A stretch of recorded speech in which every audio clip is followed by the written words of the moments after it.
ஓம் சக்தி தாயே போற்றி. நீ நல்லது நினைத்தால் இந்த தாயின் ஆசீர்வாதத்தில் உனக்கு நல்லது மட்டுமே நடக்கும்.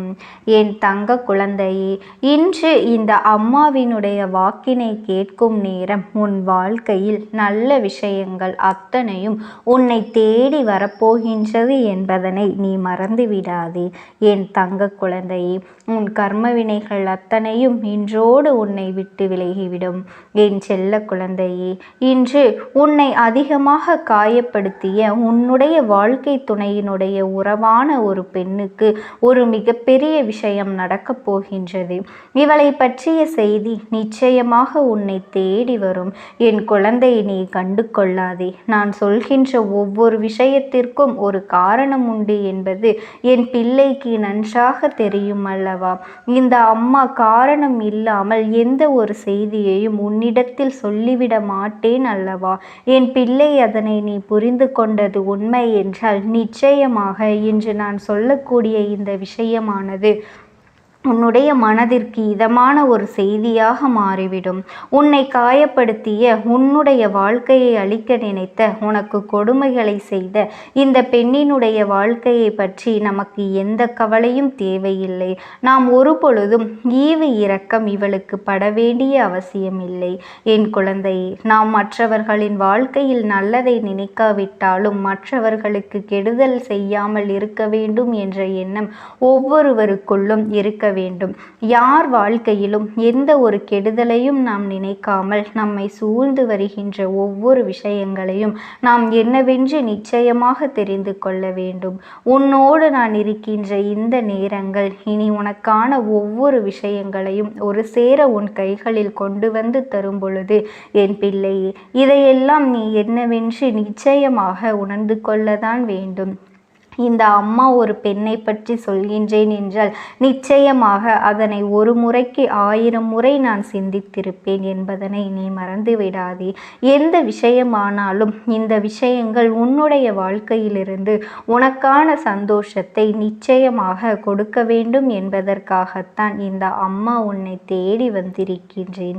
என் குழந்தையே, நீ வாழ்க்கையில் ஏதோ 1000 கனவுகளோடு நிச்சயமாக நீ நல்ல வாழ்க்கையை வாழ்வதற்காக வந்திருக்கின்றாய்.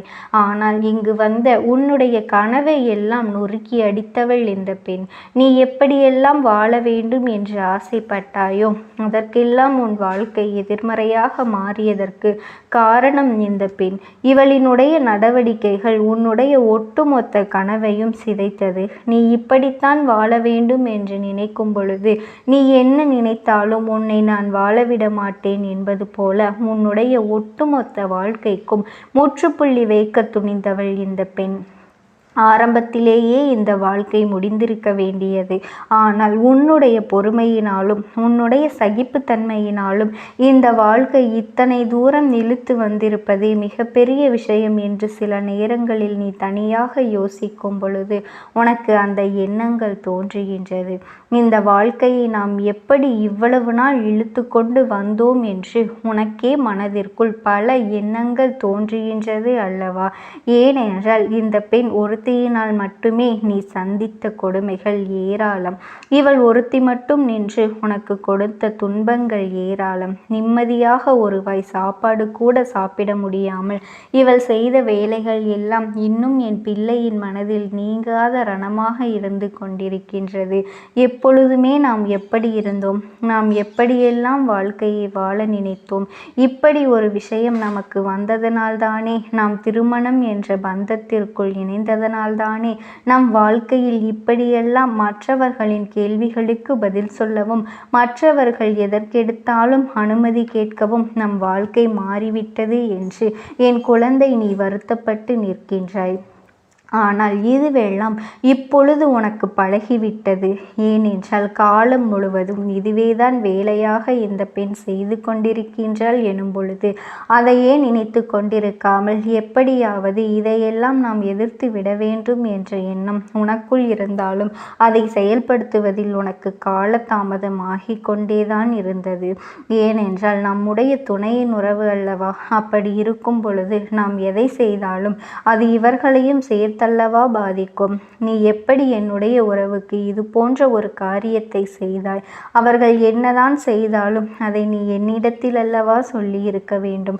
அதை விடுத்து நீயாக எப்படி ஒரு முடிவை எடுத்தாய் என்பது போல வார்த்தைகளைத்தான் இவர்கள் உன்னை மிகுதியாக செய்து காயப்படுத்த துணிந்து விட்டார்கள். என் தங்க குழந்தையே, எந்த ஒரு விஷயத்திலும் எந்த ஒரு முடிவையும் நீ எடுக்க முடியாமல் திணறிக் கொண்டிருந்தாய் அல்லவா? நீ திணறிக் கொண்டிருந்த நேரத்தில்தான் உன்னுடைய துணை உனக்கு ஏதோ ஒரு வகையில் உதவியாக இருந்தது. உன்னுடைய நிலை கண்டு அது உனக்கு உதவிகளையும் செய்ய தொடங்கியது.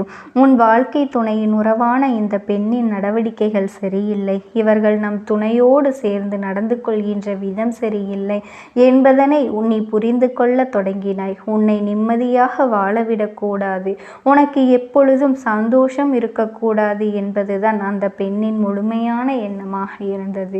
தன்னை சார்ந்தவர்கள், தனக்கு வேண்டியவர்கள் நன்றாக இருக்க வேண்டும், தன் பிள்ளைகள் சந்தோஷமாக இருக்க வேண்டும் நினைக்கின்ற இந்த பெண் தன் வீட்டிற்கு வந்தவர்கள், அதாவது தன்னுடைய பெண் பிள்ளைக்கோ ஆண் பிள்ளைக்கோ யாருக்காக இருந்தாலும் சரி, அவர்களின் துணையானது நிம்மதியாக இருக்கக்கூடாது என்பதில் மட்டும் இவர்கள் தெளிவாக இருக்கின்றார்கள். இது போன்ற விஷயங்கள் எல்லாம் உன் வாழ்க்கையில் தொடர்ச்சியாக நடக்கும் பொழுது ஒரு நாள் என் பிள்ளை பொறுத்தது போதும், பொங்கி எழு என்று பொங்கி எழுந்து விட்டாய். வார்த்தைகளை உதிர்க்க தொடங்கினாய். அப்படியானால் அந்த இடத்தில் உனக்கு என்ன நடந்தது என்று நினைவிருக்கின்றதா என் குழந்தையே? அந்த இடத்தில் உனக்கு நடந்த விஷயம், உன் மனதிற்கு நான் நல்லதொரு திருப்பத்தை கொடுத்தேன், உனக்குள் உற்சாகத்தை கொடுத்தேன், நீ நல்லதை செய்ய வேண்டும் என்கின்ற எண்ணத்தை கொடுத்தேன். உனக்கு நடக்கின்ற ஒவ்வொரு விஷயங்களையும் நான் என்னவென்று உனக்கு சொல்லிக் கொடுத்தேன். நான் இருக்கும் வரை என் குழந்தை, நீ ஒவ்வொரு நாளும் உன்னுடைய வாழ்க்கையில் நடக்கின்ற ஒவ்வொரு விஷயங்களும் இந்த தாயானவளிடத்தில் நீ சொல்லி அழுதாய் அல்லவா என் தங்க குழந்தையே? நீ எதற்காகவும் கவலைப்பட்டு கொண்டிருக்காதே. இந்த தாயானவள் நான் என்றுமே உனக்கு துணையாகத்தான் இருந்திருப்பேன். உன் கஷ்டங்களை எல்லாம் ஏற்படுத்துகின்ற இவளை நீ பார்த்து கொண்டிருக்கின்றாயே என்று என் பிள்ளை நீ சொல்லி கொண்டிருந்தாய் அல்லவா? இப்படியெல்லாம் நீ சொல்கின்ற நேரம் உன்னுடைய வாழ்க்கையில் இருக்கின்ற பிரச்சனைகள், ஒட்டுமொத்த பிரச்சனைகளுக்கும் ஒரு முடிவினை கொண்டு வந்துவிட வேண்டும் என்றுதான் உன் அம்மா நான் இப்பொழுது இறங்கி இருக்கின்றேன். இதனை முடித்துவிட வேண்டும். இல்லை என்றால் இவளின் ஆட்டம் அதிகரிப்பதோடு மட்டுமல்லாமல் உன்னுடைய வாழ்க்கையில் மேலும் மேலும் இவளால் உனக்கு பல துன்பங்கள் வந்து கொண்டேதான் இருக்கும். பல இன்னல்களையும் பல சோதனைகளையும் உனக்கு கொடுத்து உன்னை அதிகமாக இவள் காயப்படுத்தி கொண்டே இருப்பாள். காலம் முடிக்கின்ற நேரத்தில் கூட இன்னொருவருக்கு கெடுதலை செய்துவிட்டு இந்த காலத்தை நான் முடிப்பேன் என்று நினைக்கின்றவர்கள் மத்தியிலும் நாம் என்ன செய்துவிட முடியும் என் குழந்தையே? உன்னை தேடி நான் வரும்பொழுது இந்த வாழ்க்கையில் உனக்கான ஒவ்வொரு உண்மைகளையும் நீ சரியாக புரிந்து கொள்ள வேண்டிய காலகட்டம் உனக்கு வந்துவிட்டது. உன்னை சுற்றி இருக்கின்ற ஒவ்வொரு விஷயங்களையும் என்னவென்று நீ ஒரு சேர புரிந்து கொள்ள வேண்டிய நேரமும் உனக்கு வந்துவிட்டது. என்ன நடந்தது, ஏது நடந்தது என்று என் பிள்ளை நீ பிதற்றலோடு இருந்த காலங்கள் எல்லாம் போதும். இனிமேல் நீ பிதற்ற வேண்டிய அவசியமே இல்லை, நீ குழம்ப வேண்டிய அவசியமும் இல்லை, நம் வாழ்க்கை போயிற்றே என்று எண்ண வேண்டிய அவசியமும் இல்லை. உன்னுடைய கனவுகள் எல்லாம் நினைவாக மாறும். எப்படி ஒரு வாழ்க்கையை நீ வாழ வேண்டும் என்று நினைத்தாயோ அப்படி ஒரு வாழ்க்கையை நீ நிச்சயமாக வாழத்தான் போகின்றாய். உன்னை சுற்றி வருகின்ற ஒவ்வொரு விஷயங்களும், உன்னை சூழ்ந்து வருகின்ற ஒவ்வொரு துன்பங்களும் நிச்சயமாக இந்த பெண்ணால் வந்தது தான் என்பதனை நான் அறிவேன். அப்படியானால் இவளிடத்தில் ஒரு செய்தியை நான் உனக்கு கொண்டு வரப் போகின்றேன். இவளுக்கு ஒரு மோசமான விஷயம் நடக்கப் போகின்றது. என்ன தெரியுமா?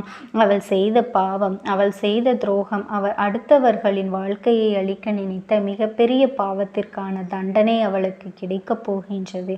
அவளுக்கு தீராத நோயொன்று வரப்போகின்றது. இந்த நோயினால் காலம் முழுவதும் அல்லல் பட போகின்றாள். இந்த நேரம் முதலாக இந்த செய்தி உன்னை தேடி வரும். ஐயோ, பார்க்கவில்லையா, அவர்கள் உடல்நலம் சரியில்லாமல் இருக்கின்றார்கள், உன்னை விட்டால் அவர்களுக்கு வேறு யார் இருக்கின்றார்கள் என்பது இது போன்றெல்லாம் உன் மனதை கலக்க பல முயற்சிகள் நடக்கும். என் பிள்ளையானால் நீ என்ன செய்வாய் தெரியுமா? யாருக்கும் எந்த கெடுதலையும் நினைக்க தெரியாத என் குழந்தை, உன் வாழ்க்கையில் உனக்கு எத்தனை பேர் எத்தனை கெடுதலை செய்தாலுமே அதையெல்லாம் நீ கண்டு கொள்ளாமல், ஒரு பொழுதும் இதையெல்லாம் உன்னுடைய வாழ்க்கையில் நீ எடுத்து செல்லாமல், எந்த நிலையிலும் நாம் யாருக்கும் எந்த கெடுதலும் செய்துவிடக்கூடாது என்று நினைக்கின்ற என் பிள்ளை, அந்த நேரத்திலும் நீ உதவிகள் செய்யத்தான் முன்வருவாய்.